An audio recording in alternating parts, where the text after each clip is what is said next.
So here we are at the Corvair Ranch open house. We'll take a look at what's out here. Gee, chrome trim for about everything you can think of. Folks sitting out here enjoying the unexpected sunshine amongst some beautiful cars.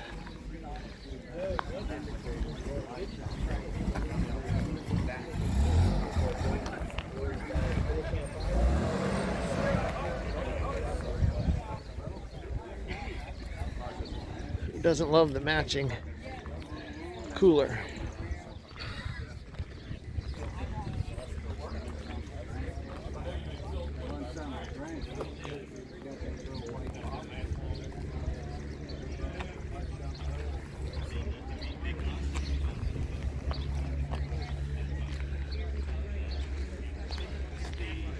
All right, the Corvair powered Ultra van.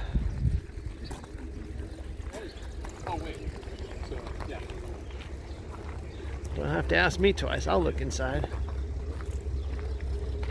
You can go in. It's warm.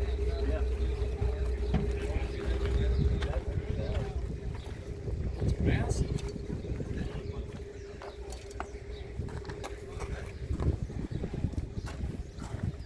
Oakland, California. I know where that is.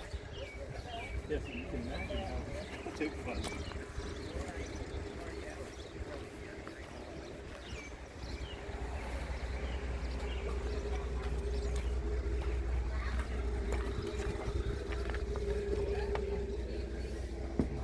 Rotating driver's seat, passenger seat. Batteries under the, I guess that was the table. The bedroom back there. Kitchenette. All the comforts of home. Yeah, back underneath there would be the engine. And amazingly, 110 horsepower is enough to propel this RV down the road in a safe enough manner.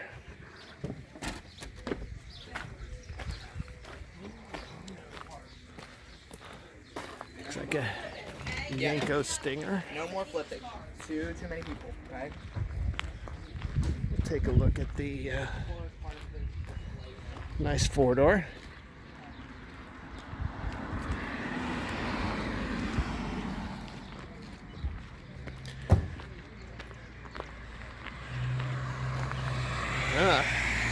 First year Spider, 62. Beautiful.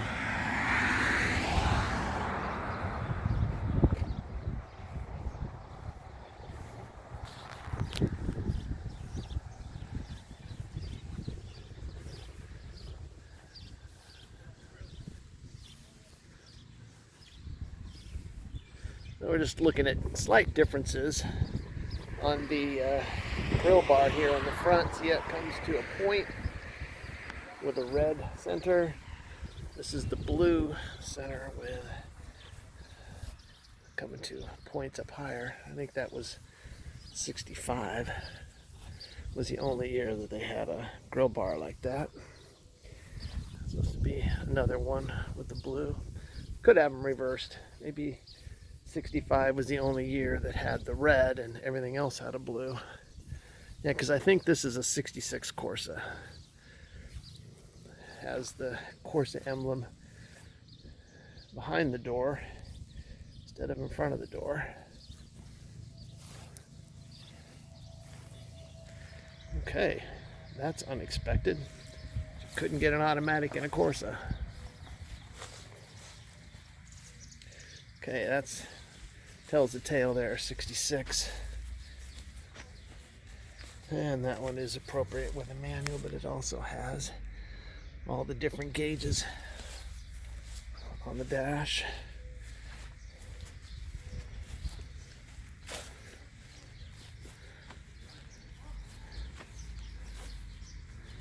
Wow, this one's the twin of the first 62, the Spider, except it's not a Spider. Still the red. Manual. I think that's a 3-speed with the silver ball instead of the white ball that was on the 4 speeds. Obviously not necessarily the only telltale.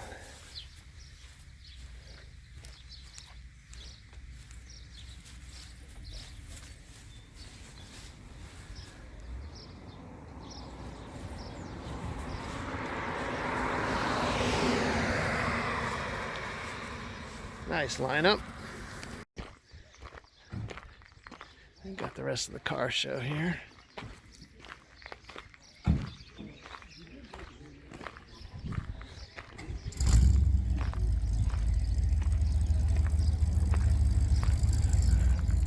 Another beautiful red. That one's got pretty hot exhaust on it.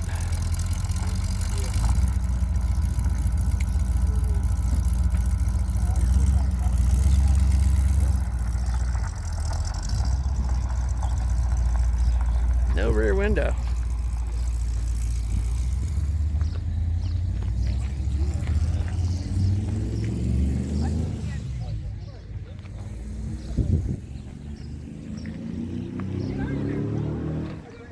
Here's a Spider restored convertible.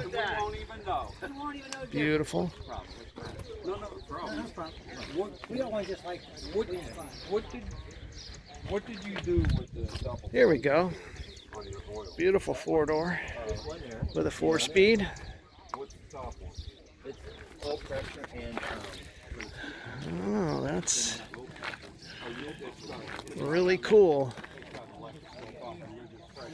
I do enjoy being different when it's justified.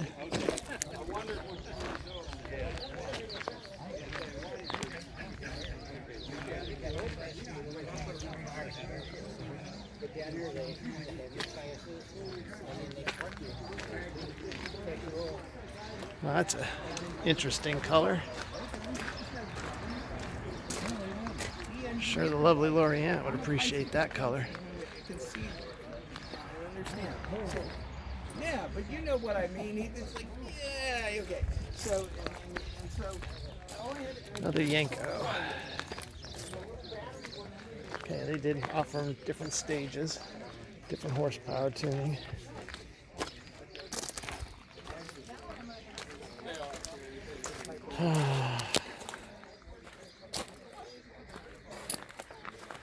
They were stock inside. This one's just got the seat folded down, but I think at the time you could get. Alright, this one's got some mods under here.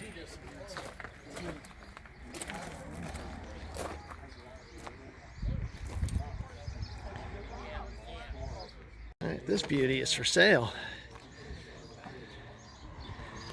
If it's really under 10,000, that's impressive.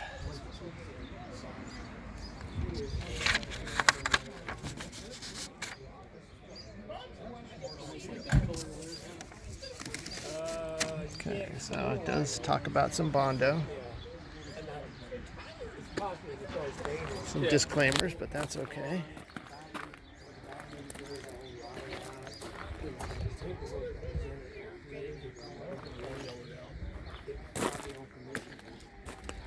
Automatic, just beautiful.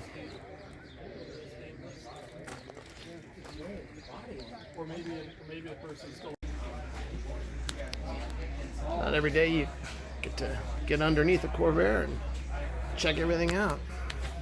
This is a forward control, but a lot of the suspension ends up being the same, although this has so-called boomerang because of its shape for steering, and it's because the steering column is actually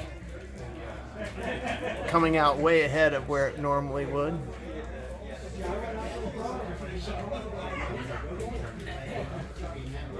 So it has to back drive it through a complex mechanism.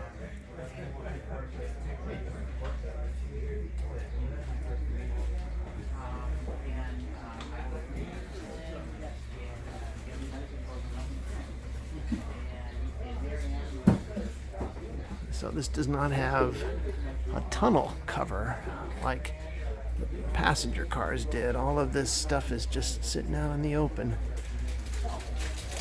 So the engine obviously is still in the rear.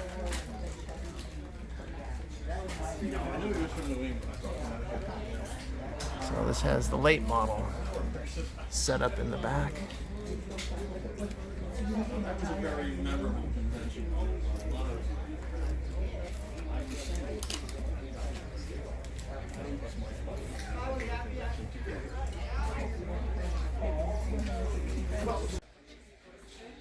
Another work area, another hoist. Some of the items that will be raffled off. We all got a ticket when we came in. He's got a setup here where he, during the winter, burns used motor oil. That's how he heats this building. So, collage of photos from over the years. All these were shot back in the mid-'80s. So obviously quite a collection back then, even though these cars were 20 years old on average. And then some other shots. 84. There's more of the collections of parts and pieces on the second floor of the main building here.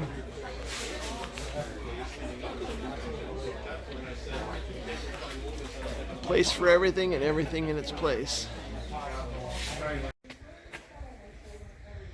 View out the back door here towards the yard.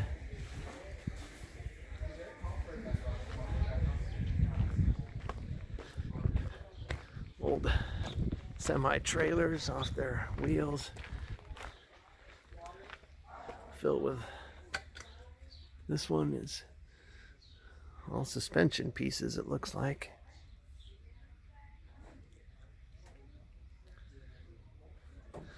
The next two have the doors closed, so we won't go prying around in there, but you can see down through here the forward controls.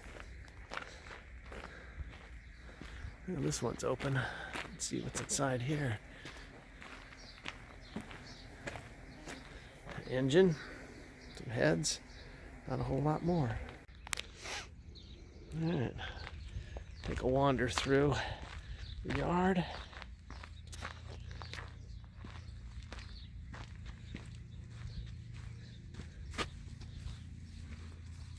You'd have to be picky and selective.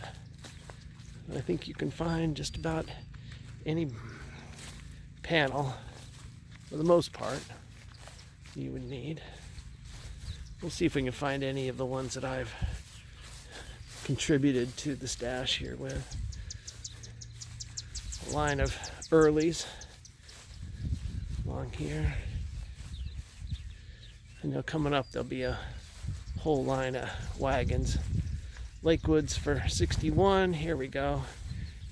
And 62, where it was called a station wagon instead of a Lakewood. You could get them in both. I'm thinking you can get them in the 500 and 700 and Monza. But I may be wrong on that account.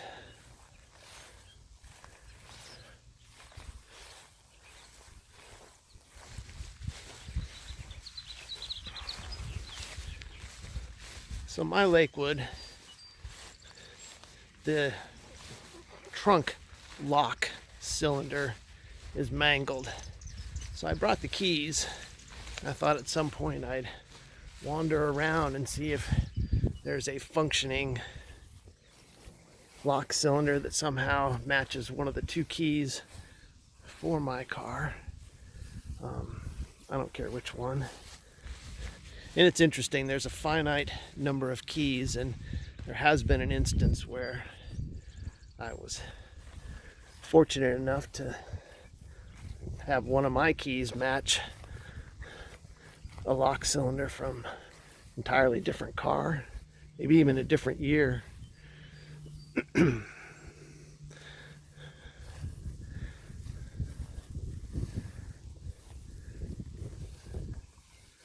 So over the years, I've probably brought Jeff 6 or 7 cars. I had a 63 4-door that I brought him, and a couple years later came to an open house and asked him what he did with that, and he said, I'll go out down the line. It's sitting on its side. Somebody needed the components from underneath. I'm not sure what happened to it after that. There are no more. Well, there are some sitting on their sides, but those look like late models. And that's a coupe, not a sedan.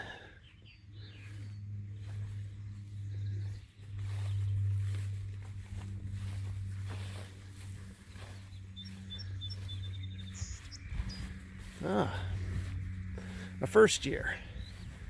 Number, at least 2 first years. Here with the concave front panel. First year being 1960. The only year to have that concave panel. Otherwise, the body style looks basically the same. And there are differences throughout each year where they change things up, whether it was the front grill bar, the tail lights, the chrome. Interestingly, the nicer upscale model, the Monza, had less chrome. It was just what they were doing back then, which I think would have been kind of like anti-1950s.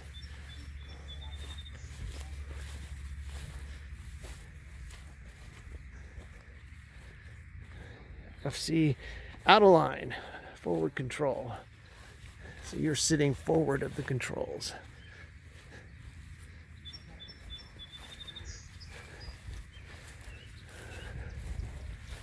Like any junkyard, you look around and you go, why in the world are these here?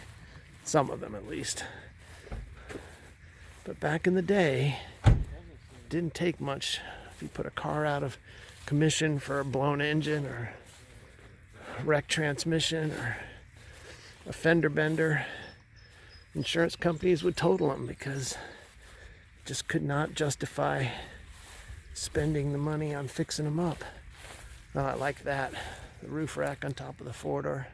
That is cool. That is way cool. You look at the paint job on that turquoise one. But yeah, that roof rack is perfect, other than it's mangled, but the looks of it, if it looked like new, would be good.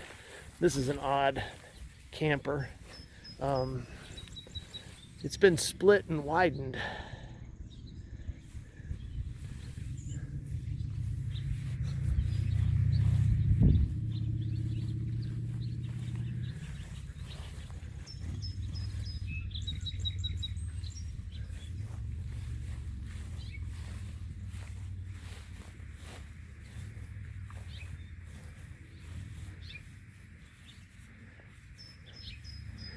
Every car has a story. There's a whole lot of stories out here.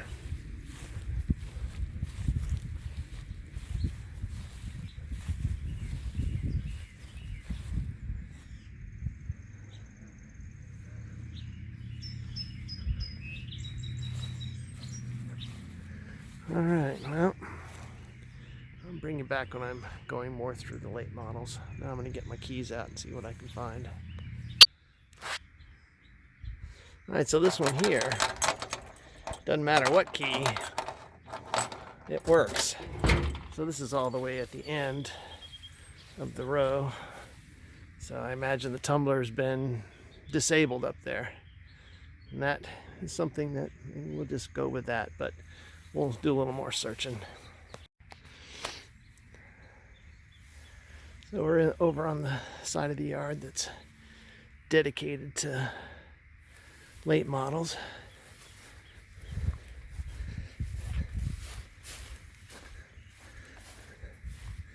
I'm sure they got rain up here, but it's nice that the grass is keeping the mud in check. So mix convertibles, four doors, and coupes. Really, it's also a two-door sedan versus a four-door sedan, but a lot of people call it a coupe.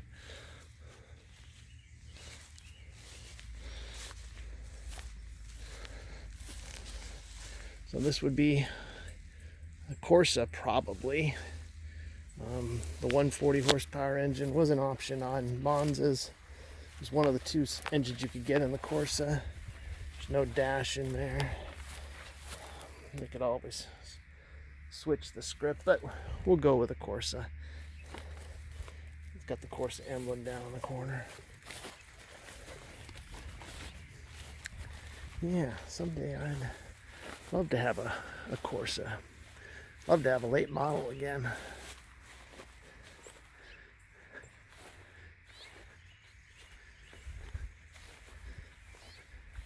Get a late model back on the track. That would be so cool.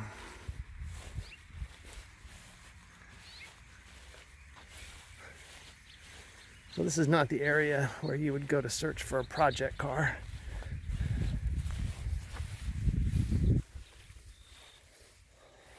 So, four-door sports sedan with a chin spoiler on it. That's cool.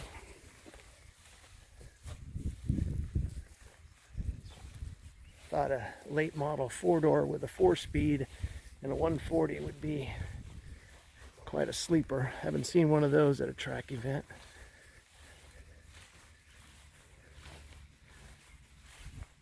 Seen pictures of a four-door early model that was an extremely capable track car back in the day, but not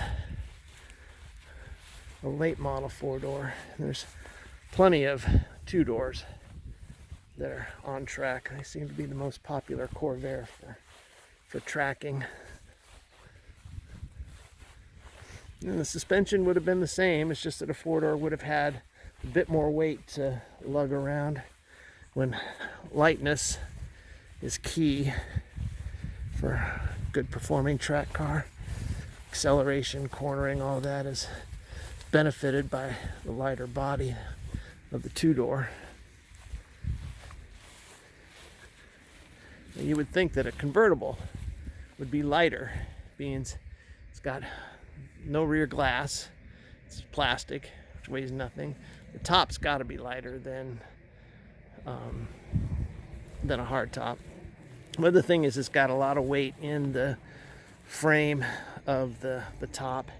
In addition, it's been reinforced underneath to make the body stiff with its lack of a top roof that would have done otherwise. So convertibles are always the heaviest.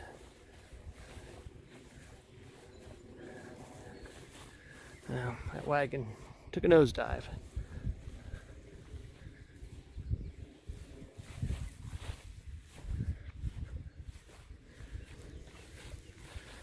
So my 68 was a Model 500. Those are hard to find, those little emblems that have the 500 on them. Plenty of Monzas, plenty of Corsas. I'm sure they sold plenty of 500s, but I don't think they ended up here.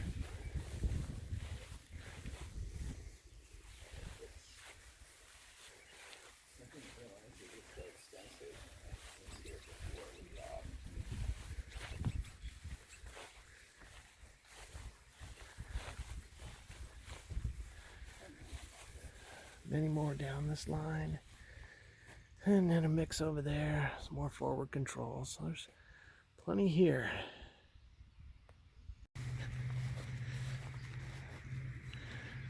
So I tried every early model that still had its trunk lock installed and struck out. In the end, probably tried out maybe 40. A lot of them were missing their trunk lock tumblers. So again, just a collection of the vans going through here. Not a lot of trucks, a lot of vans. And I'm not seeing many of the ramp sides or even the more rare load side, which is only offered in 1 year. And it was very strange in that, oh, there's some more earlies I missed. Try my key out in there, but gotta love the collection of chrome. Some of those bumpers look much nicer than what I've got. Well, maybe someday we'll make the change.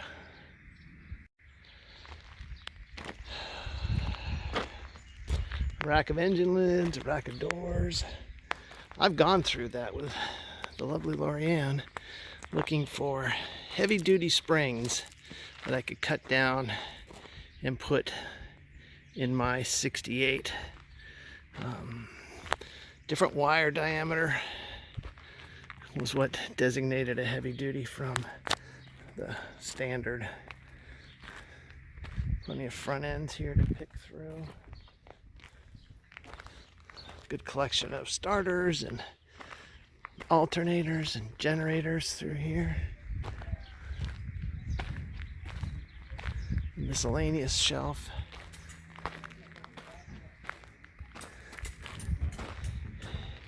Things just about everywhere.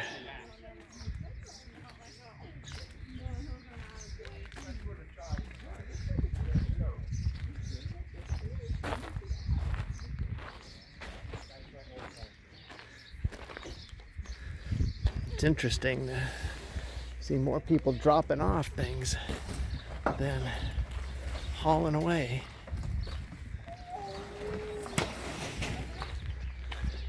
Now this section of the yard is reserved for the restorable items. Ones that could be project car if someone had the enthusiasm, time, and money.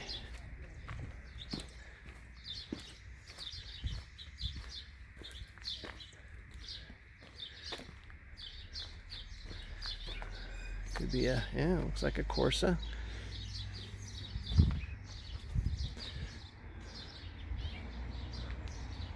There's a Corsa convertible up on top. Some more vans. Late models.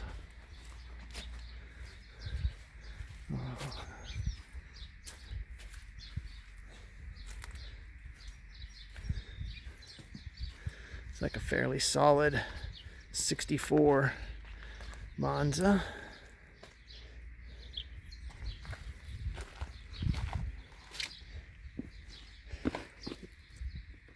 Automatic. No cross flags in the back, so it was the standard 95 horsepower engine for 64. Bigger displacement, but not the higher output one.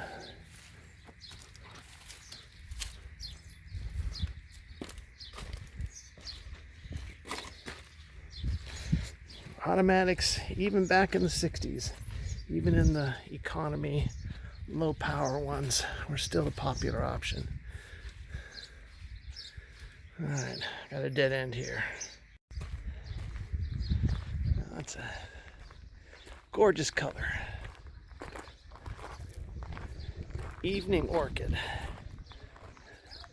65 only. Pontiac offered this color in their cars as well, special order for that year. They called it Iris Mist.